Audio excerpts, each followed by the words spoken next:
المباراة وأين تستقر الكرة والضربة الركنية العالية الله، حيث الظلام عميقا هناك دائما من يفسح للنور طريقا، حيث الظلام عميقا هناك دائما من يفسح للنور طريقا. يا هلال كوليبالي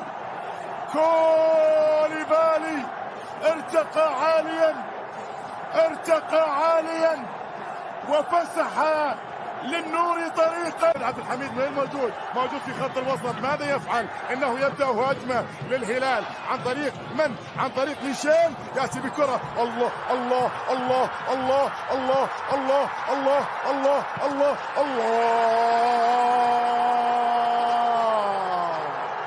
ما لجنون الهلال آخر.